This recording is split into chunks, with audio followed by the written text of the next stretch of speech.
Hello student, आज हम लोग सीखने वाले हैं डॉट प्रोडक्ट और स्केलर प्रोडक्ट। डॉट प्रोडक्ट क्या होता है, बहुत सारा बच्चों को क्या होता है, इसमें प्रॉब्लम हो जाता है कि कैसे हम लोग डॉट प्रोडक्ट निकालें।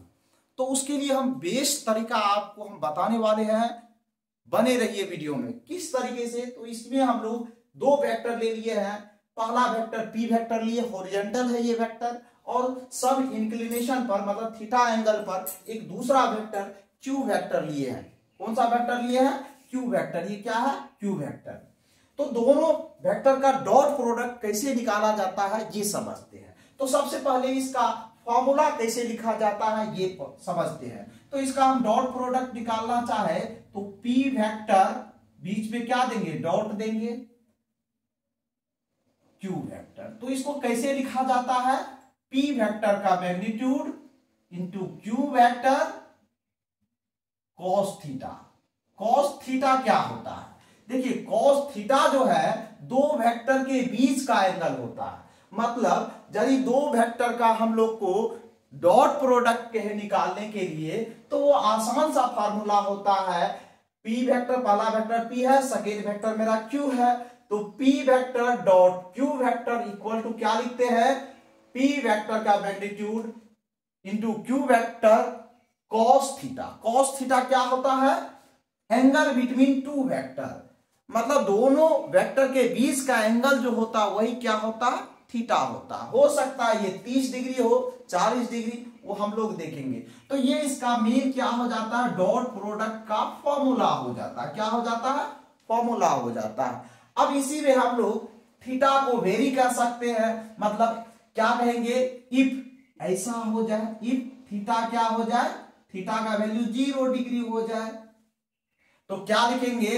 P vector dot Q vector equal to क्या लिखेंगे? पी वेक्टर का मैग्नीट्यूड इंटू क्यू वेक्टर का मैग्नीट्यूड इंटू कॉस 0 डिग्री। और कॉस 0 डिग्री का मान आपको पता है कितना होता है? 1 होता है। क्या होता है? 1। तो ये क्या हो जाएगा? P into Q. मतलब यदि 0 डिग्री पर दो वेक्टर है, मतलब पैरेलल है दो वेक्टर, तो उसका यदि हम लोग डॉट प्रोडक्ट निकाले डायरेक्ट मल्टीप्लाई कर देना है।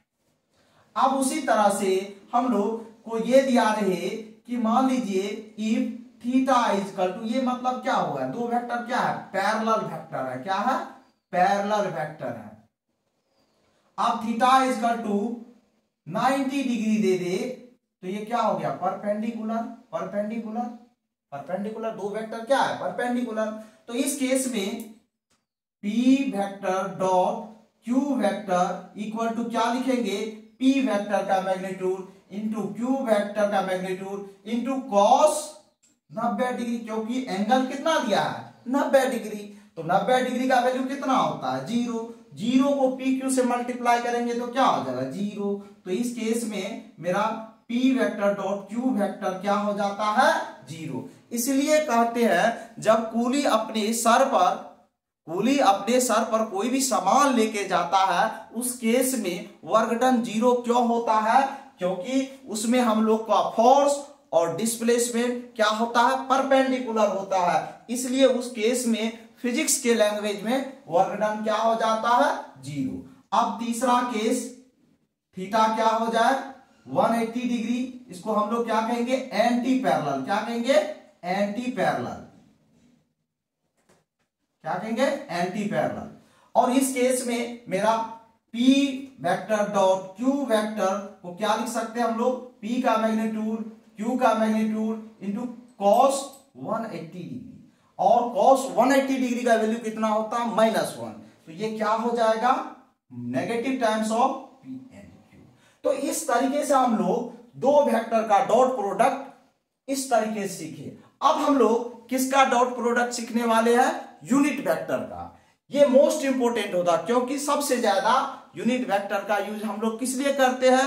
तो डायरेक्शन फाइंड करने के लिए। तो यूनिट वेक्टर का हम लोग करते हैं डॉट प्रोडक्ट। तो सबसे पहला लेते हैं I vector dot I vector, मतलब I cap dot I cap. Unit vector का मैग्नीट्यूड कितना होता है तो आपको बता दे, आई कैप जे कैप और के कैप का वैल्यू कितना होगा 1 होता है।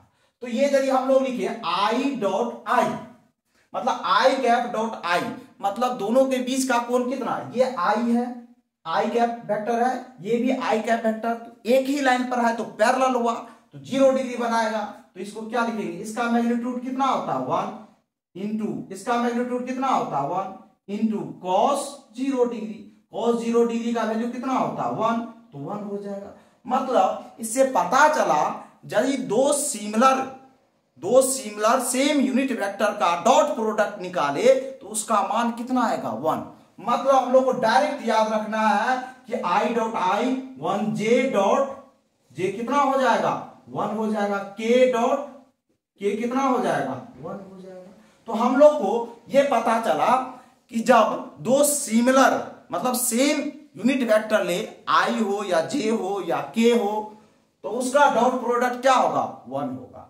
अब दो डिसिमिलर लेते हैं, डिसिमिलर मतलब I cap dot J cap, तो इसका मैग्नीट्यूड तो 1 होता है, जे का भी मैग्नीट्यूड 1 होगा, और कॉस क्या लेंगे, आई और जे के बीच कितना है 90 डिग्री, तो क्या लेंगे 90 डिग्री, तो 90 डिग्री कॉस 90 का वैल्यू 0। तो पता ये चला इससे हमको जब दो डिसिमिलर यूनिट वेक्टर ले तो उसका डॉट प्रोडक्ट क्या होगा 0 होगा। मतलब आई डॉट जे का डॉट प्रोडक्ट कितना आया 0, तो के डॉट आई लीजिए उसका भी 0 आएगा, जे डॉट के लीजिए इसका भी क्या आएगा 0। तो इस तरीके से हमको पता चला कि दो सिमिलर यूनिट वेक्टर का डॉट प्रोडक्ट 1 होता है, और दो नॉन सिमिलर मतलब दो डिफरेंट यूनिट वेक्टर मतलब आई और जे और के और आई का डॉट प्रोडक्ट क्या होता है 0। तो ये एक बेस्ट तरीका था सीखने का और बेस्ट मेथड था कि दो वेक्टर का डॉट प्रोडक्ट कैसे निकाला जाता है। तो ये बेस्ट मेथड से आपको हम पढ़ाए। तो ये वीडियो को ज्यादा से ज्यादा प्यार दीजिएगा और दोस्तों के भी शेयर कीजिएगा और कमेंट भी कीजिएगा और सब्सक्राइब करना और फॉलो करना नहीं भूलिएगा। Thank you.